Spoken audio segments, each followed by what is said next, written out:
se adapta mejor. En todo el tiempo que yo me pasé trabajando en investigación, tuve que buscar mucho los formatos porque todo el mundo decía se hizo juicio de experto, pero nadie publicaba sus formatos. Y así pude encontrar, digamos, los formatos. Este es el formato que usa, por ejemplo, San Marcos de forma global. Pero San Marcos, por ejemplo, no suele utilizar el formato del índice de acuerdo en cada pregunta. Pero para mí, por ejemplo, un cuestionario es mucho mejor que el índice de acuerdo. Ahora, también pasa, muchachos, imagínense el doctor Paredes. El doctor Paredes quiere hacer una investigación en nefrología. Pero resulta que el doctor Paredes dice, ay, me están pidiendo investigación, tengo que hacer mi tesis de maestría y me están pidiendo que haga un juicio de expertos, pero yo no tengo tiempo, no quiero trabajar en eso.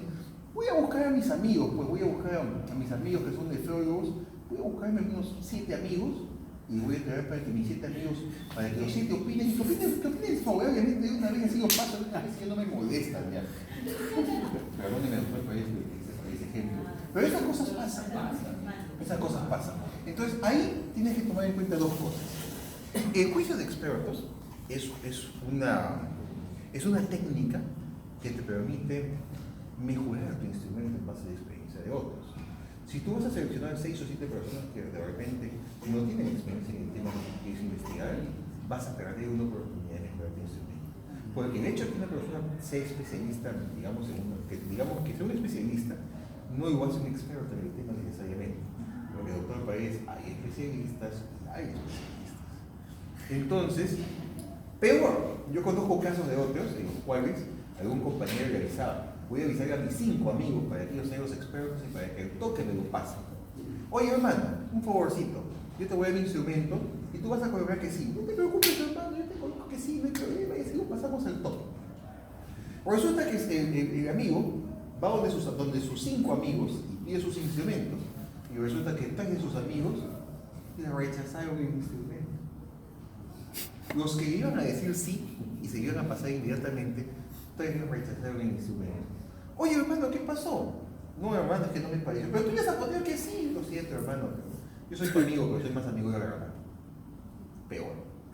Entonces, a lo que me quiero referir es que no pierdas la oportunidad de escoger un experto. ¿Ya? O sea, a veces tú puedes querer pasar de forma rápida por todo ese proceso, pero el juicio de expertos es una oportunidad para mejorar tus instrumentos. Ahora, dentro de los mismos expertos, hay expertos que son más duros que otros. ¿Ya?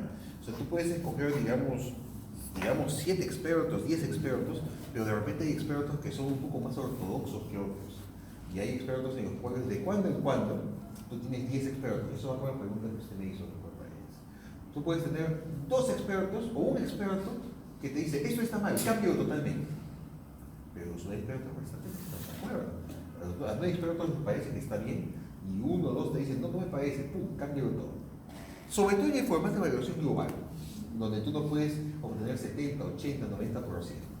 Entonces, cuando tú trabajas con un formato de evaluación global, tú revisas las opiniones y si hay alguno que te plantea algo, que es un experto, pero que tú sabes en base a tu experiencia que no es adecuado, no estás obligado a aceptarlo. En un formato de evaluación global tú puedes revisar lo que ellos te plantean y no es que ellos te dicen, lánzate del balcón y tú vas corriendo y te lanzas del balcón. No, sino que tú puedes revisar, tú puedes someter a juicio lo que ellos te plantean y puedes aplicar lo que te parece más coherente. ¿Ya? No es que ellos te digan, lánzate de la ventana y tú te lanzas con tu instrumento con todo. Doctor, sí. ¿Cuáles son los criterios formales para decir que haya publicado? No, de forma general es que trabajen, que tengan experiencia en el tema, o que trabajen en el tema, o la otra cosa es que ellos hayan investigado en el mismo tema que tú. Entonces, el hecho de haber investigado en el mismo tema que tú es que ellos ya han analizado ese problema, ellos han ejecutado la recolección de datos y saben a qué dificultades te vas a encontrar tú. El hecho de haber pasado por el proceso, de haber recolectado los datos, puede ser de mucha ayuda. Hay personas que vienen trabajando un tema por muchos años y que tienen muchas publicaciones. Eso es así. No hay un documento que te diga criterios exactos, pero de forma general esos son lo que se mantiene. Eso no es necesario que sea, que haya tenido experiencia en ser un experto en la vida profesional o algo así, sino solamente la experiencia en el conocimiento del tema. Mira, El experto puede ser también, o sea, cuando tú haces un curso de expertos, es bueno que tú tengas varios tipos de expertos.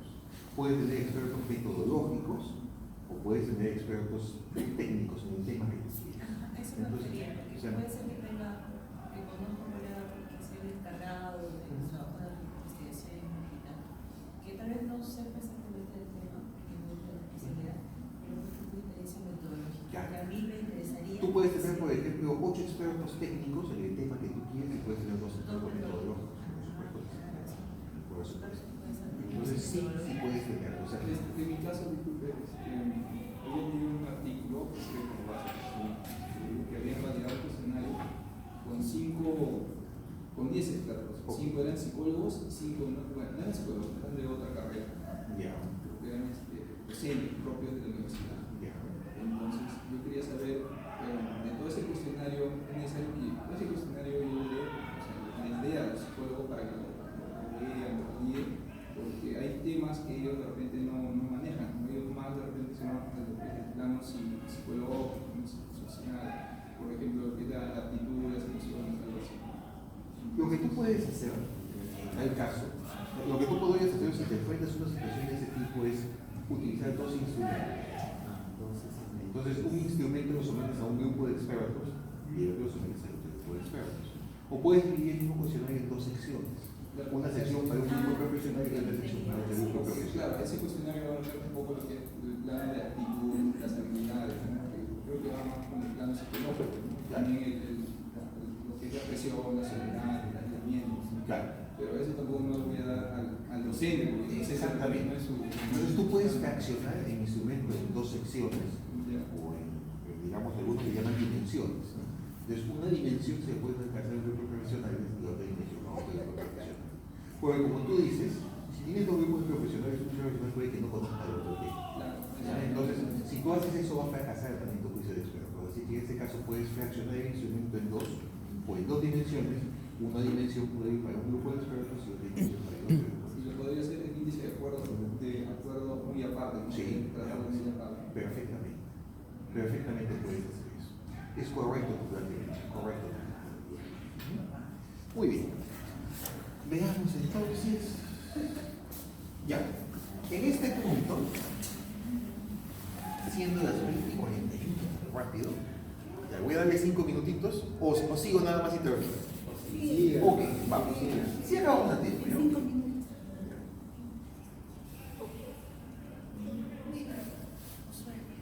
Validación de escalas. Esto fue lo que conversamos la clase anterior. ¿Ya? Creo que a este momento ya les queda muy claro a ustedes qué es una escala, ¿no? Es un cuestionario que tiene un puntaje y en base a la suma de ese puntaje yo puedo predecir la presencia o ausencia de un fenómeno o los niveles en que se presenta leve, moderado, severo. Entonces, la idea es que esas son las escalas. Nuevamente, si yo voy a emplear una escala y esa escala está validada en el idioma inglés, pero no validada en el idioma español, la tengo que validar. Si yo voy a obtener una escala que estaba inicialmente en el idioma inglés y ahora alguien la pasó al idioma español y yo quiero modificar unas cuantas preguntas, la tengo que volver a validar. ¿Ya? Entonces, si yo quiero validar una escala y esa escala está en idioma inglés, lo primero que tengo que hacer es la traducción del instrumento. Hay 2 procesos, traducción y traducción inversa, las 2 cosas. ¿Ya? Entonces, se traduce del inglés al español, se traduce del español al inglés y se evalúa si es que estas traducciones se parecen o no se parecen. Y si hay discordancia, hay que volver a traducir o retraducir y las personas que la traducen tienen que ponerse de acuerdo. Idealmente, quien traduce tiene que tener conocimiento del tema que traduce. Y en muchos casos también es bueno de que la encuesta sea traducida por los pacientes que van a recibir la encuesta también para garantizar de que se puede entender. Entonces, esto de traducir no es fácil, no es decir, me da todo el instrumento y tradúcelo, pues punto. No, sino tienes que pasar por el proceso de traducción y retraducción. Muchas veces eso se hace con un equipo de 2 o 3 traductores.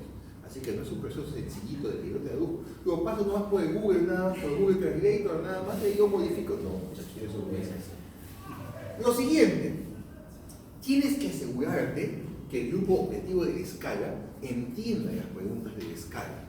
Porque si las preguntas no lo entienden, tu instrumento fracasa porque ellos van a entender algo distinto de lo que tú quieres entender. Entonces tienes que asegurarte que el lenguaje que se esté empleando en el cuestionario sea el lenguaje que las personas objeto del cuestionario de la escala lo van a entender. Lo siguiente, el juicio de expertos te permitía establecer validez de contenido. En cambio, hay otra fase que se conoce como validez de constructo.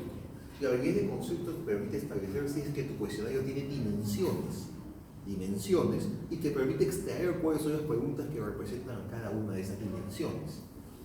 Por ejemplo, cuestionarios de calidad de atención. Dimensión, aspectos tangibles.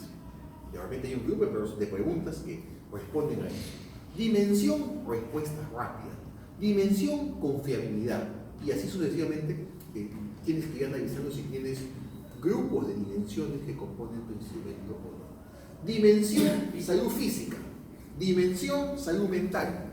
Es un instrumento que tiene dos constructos, dos grupos de dimensiones, ¿no? Entonces, para ello se utiliza el análisis factorial. El análisis factorial te permite analizar el constructo, pero a su vez te permite reducir el número de preguntas que tenga un instrumento. Entonces, el análisis factorial es útil también para eso. Luego, tienes que ver la consistencia interna. La consistencia interna se analiza con una prueba que se conoce como el alfa de Cronbach. El alfa de Cronbach. Algunos usan el Cooler-Richards, pero básicamente la consistencia interna es el alfa de Cronbach. Lo primero que yo tengo que hacer antes de pasar por el alfa de Cronbach, tengo que hacer correlaciones de cada una de mis preguntas, una contra otra. Preguntas que tienen una alta correlación entre ellas, debo retirarlas. ¿Ya? No debe haber correlación entre ellas. En el alfa de Cronbach, lo que se mide, si yo tengo una escala y esa escala suma puntaje y me da un resultado general, el alfa de Cronbach me permite evaluar en qué medida cada uno de los ítems o cada una de las preguntas contribuye con el resultado general del cuestionario. ¿Por qué tengo que hacer un alfa de Cronbach? Porque muchas veces yo puedo tener 20 preguntas, pero puedo tener una pregunta que distorsiona totalmente el cuestionario. Entonces yo tengo que aplicar el alfa de Cronbach para asegurarme que todas las preguntas contribuyan de igual forma con el resultado global del cuestionario y que no haya preguntas que distorsionen el resultado. Puede pasar, por ejemplo, porque el alfa de Cronbach, para que yo considere que un instrumento es aceptable, el alfa de Cronbach tiene que ser mayor de 0.7. Varía de 0 a 1 y tiene que ser mayor de 0.7. Pero ¿qué pasa si yo tengo un instrumento que mi alfa de Cronbach es 0.65? Quiere decir que no es un valor de alfa de Cronbach adecuado, o no es suficiente o aceptable. Entonces yo tengo que ir analizando si hay alguna pregunta que distorsiona mi cuestionario. De repente si encuentro una pregunta que distorsiona el cuestionario, ¿qué tengo que hacer? Retiro esa pregunta. Y una vez que lo retiro, de repente el alfa de Cronbach puede subir de 0.65 a 0.77. Entonces el alfa de Cronbach es necesario para retirar preguntas que distorsionan el resultado global de la cuestionario. Lo siguiente, tengo que hacer análisis de confiabilidad. Una de las confiabilidades más conocidas es la interobservadora, o es conocida como la confiabilidad test-retest. Test-retest, como su nombre lo dice, evalúa confiabilidad. Y recuerden que confiabilidad quiere decir que a mediciones repetidas obtengo resultados similares consistentes. Entonces, en la prueba test-retest, como hablamos de confiabilidad, se analiza con mediciones repetidas, tengo que hacer 2 mediciones con el cuestionario a un mismo grupo de personas. Lo puedo aplicar, por ejemplo, si a ustedes les voy a aplicar esa escala, se las aplico hoy día a ustedes y luego se las voy a aplicar a ustedes mismos en una semana. ¿Por qué tiene que haber un espacio de una semana, un espacio de 10 días o 2 semanas? Porque no me interesa que ustedes respondan lo mismo. Pero el problema está en que si yo les tomo hoy el cuestionario, si lo vuelvo a tomar mañana, ustedes memorizan el cuestionario y memorizan las respuestas y responden en base a lo que ustedes han memorizado. Eso no es lo que se quiere. Se quiere que ustedes lo respondan, pero tomando en cuenta en que en distintos momentos respondan a la situación como se encuentran en ese momento. Puede ser que se espere un tiempo de 1 semana, 2 semanas, para que ustedes no memoricen el instrumento y vuelvan a responder Y si yo en esos dos momentos obtengo resultados similares, quiere decir de que el instrumento es confiable. Y la confiabilidad interobservador me interesa cuando yo voy a tener una persona que va a evaluar un fenómeno o va a evaluar una prueba. Por ejemplo, imagínense por ejemplo que yo quiero establecer un patrón anatomopatológico como predictor de un tumor. No lo puedo hacer con un solo anatomopatólogo. Tengo que tener 3, por lo menos 4 o 5. Porque resulta que de repente uno me dice, sí, esto parece cáncer. Otro viene y me dice, no, estás loco, esto no parece nada. Otro viene y me dice, este es un artefacto. No, esto no es nada. Entonces, cuando tengo respuestas en las que dependen del tipo de observador, y los observadores pueden tener respuestas distintas o pueden combinar distinto de eso, necesito también hacer una confiabilidad que se conoce como confiabilidad interobservador, en la cual se obtiene el índice kappa, que es el índice de concordancia entre observadores. Esos son los procesos que son los procesos que yo debo realizar. Algunas escalas que de pronto, bueno, en mi caso, ¿no? Que voy a aplicar en las evaluaciones, en las validaciones, solo ponen el documento, el de alfa de croma, ¿no? Pero no ponen DRTs. Ya, correcto. Buena pregunta, José. Eso se conoce como validación parcial. Y una validación parcial no es suficiente para aplicar una escala. Pero lo convencional, el error más grande que tienen las personas y los mismos docentes de universidades es que te dicen, hijita, valida tu instrumento nomás en tu prueba piloto. ¿Y cuántos obtengo? 20 personas, nada, con 120 personas en el cerebro de Cronbach. ¿Eso responde a una validación? No. Empezando porque 20 personas no es una cantidad suficiente para aplicar una alfa de Cronbach. Y segundo, que en esas condiciones el alfa de Cronbach tampoco funciona bien. Y por último, le faltarían todas las demás opciones. Porque mira que en ese caso el alfa de Cronbach tiene consistencia interna, pero tendrías que ver también la validez del constructo. Por ejemplo, la prueba de la escala de calidad de vida, ¿no? Ya. Para poder, eso tenemos que poner en nuestro marco teórico, es decir, dónde se validó, con qué se validó, ¿no? Exactamente. Y el paper que te dice dónde se validó y que tiene todos estos pasos. Es más, en la metodología, yo también debo colocar, para evaluar la calidad de vida, se empleó la escala SF36, la cual es una escala ampliamente usada y que dispone de validaciones en idioma inglés y en idioma español. Y ahí tú colocas, por ejemplo, en 3 estudios realizados en idioma español, la escala SF36 tuvo un alfa de Cronbach que varió de 0.7 a 0.85, además que mostró ser tener buena confiabilidad de test, interobservador y esas cosas tú las tienes que colocar. O en el marco teórico, o lo tienes que colocar también en tu metodología. O si no, la metodología tú puedes colocar para la presente investigación superior de la escala SF36, la cual ha sido validada en idioma inglés y en idioma español. Y le colocas el superíndice de investigación por las investigaciones por el validar. Las dos cosas. Pero una validación parcial no es suficiente, porque solamente está abordando uno de los aspectos que es consistencia interna por alfa de Cronbach. Pero recuerda que hay que volver el constructo. El constructo lo haces con 2 análisis factoriales. Lo exploras y luego lo pruebas en que el mundo realmente funciona. El test realmente es importante. Incluso hay una forma más que utilizan algunos en las validaciones. Es decir, algunos de repente no hacen test retest, sino lo que hacen es la nueva escala la comparan con otra escala validada. Y si digamos correlaciona con los resultados de la escala validada, también puede ser un indicador de validación. Otros lo que hacen es compararlos en pacientes en distintos momentos para ver si es, por ejemplo, las escalas de calidad de vida. En el momento lo que busca conocer si es que en el momento en que tienen una exacerbación de la enfermedad, la escala también corresponde con altos valores también ante esa exacerbación. Y cuando la enfermedad reduce su actividad, también el cuestionario de calidad de vida debe mostrar una mejor calidad de vida. Entonces, esas son algunas cosas más que se pueden hacer dentro de una validación. Pero hay que tener en cuenta esto de aquí. Entonces, nuevamente, si van a investigar, si van a hacer un trabajo de tesis, asegúrese de tener un instrumento validado. Los que van a emplear van a emplear una ficha sencilla de recolección de datos para que a partir de una fuente secundaria no tienen que hacer esto. Los que van a hacer un cuestionario no tienen que hacer esto. Esto es solamente para escalas.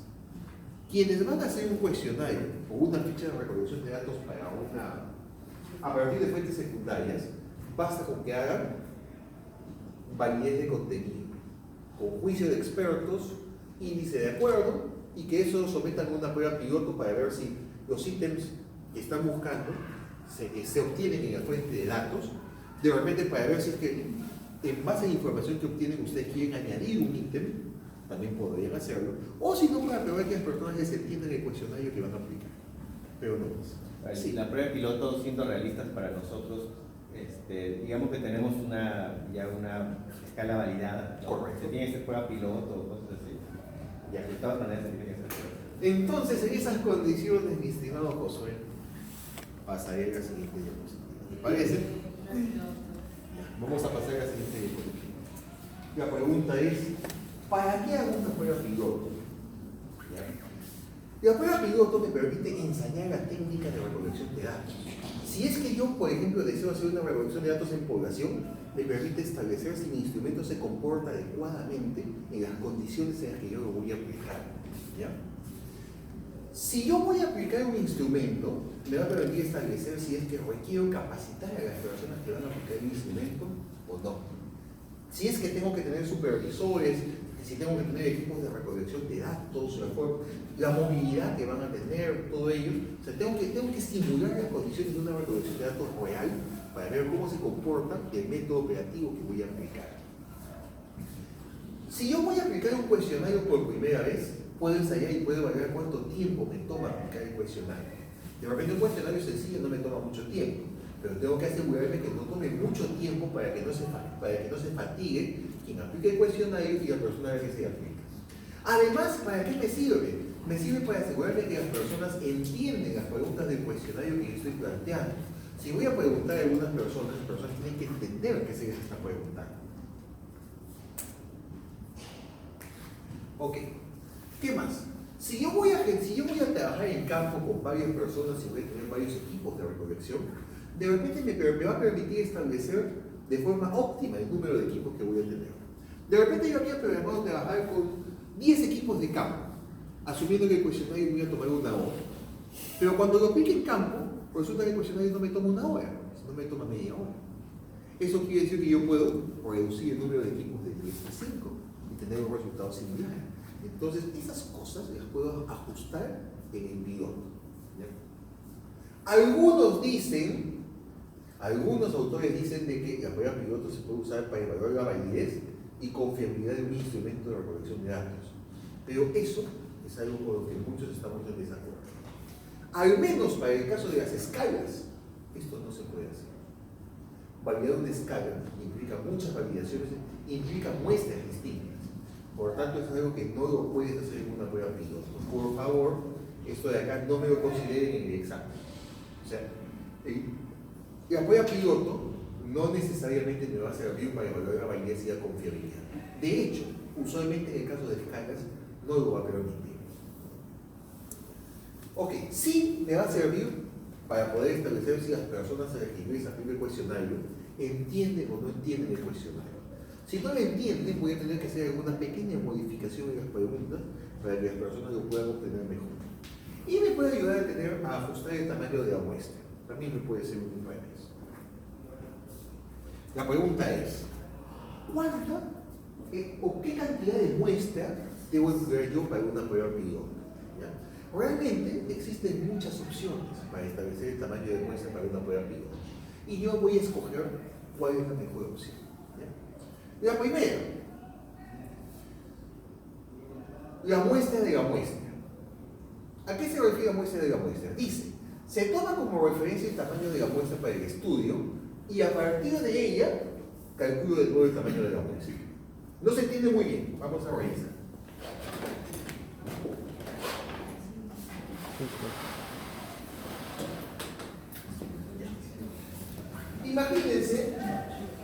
Imagínense que yo tengo una población que una población N que tiene 1000 personas. Por si acaso hay solamente 5 diapositivas, que vamos a sacar. Imagínense que ustedes tienen una población de 1000 personas. Resulta que ustedes van a aplicar una fórmula de muestreo para obtener el tamaño de la muestra. N igual a z cuadrado sub alfa por P por Q sobre E al cuadrado por N menos 1 por Z más Z cuadrado sub alfa por P por Q. Ustedes aplican su fórmula. Y luego de aplicar su fórmula resulta de que el N, o sea la muestra, les sale 200. Esa es la muestra. Cuando yo quiero hacer una prueba piloto, puedo hacer, con la misma fórmula, puedo hacer una nueva muestra. Y en esa nueva muestra, cuando yo aplico, me puede salir 34. Entonces, esa es la cantidad que voy a aplicar para mi prueba piloto. Entonces, si yo voy a trabajar con una población y aplico una fórmula de muestreo, obtengo mi muestra. Pero a esa muestra, yo puedo aplicar nuevamente la fórmula de muestreo. Y puedo tener una muestra a partir de la muestra. Y esto lo puedo cambiar para mi prueba piloto. Es una de las opciones.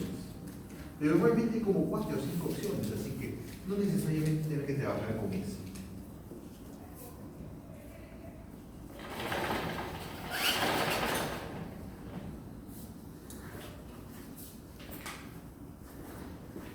Opción número 2. Podría trabajar con el 10% del tamaño de mi muestra. Si mi muestra resultaba que era de 200 personas, pongamos, mi población era de 1000, mi muestra de 200, puedo obtener como muestra para el piloto al 10% de la muestra. Si mi población era 1000 y mi muestra es 200, el 10% de 200 es 20. Y esa puede ser mi muestra para el piloto. Nuevamente, ¿por qué? Porque el piloto me va a permitir ensayar el conjunto de procedimientos que voy a aplicar en mi recolección de datos. Ojo, no nos va a ayudar para validar instrumentos, para eso no es. Entonces, como yo no voy a validar instrumentos y no voy a probar el comportamiento general de mi técnica de recolección de datos y del instrumento en campo, no hay problema con que yo trabaje con 20, porque no voy a validar instrumentos, por ejemplo.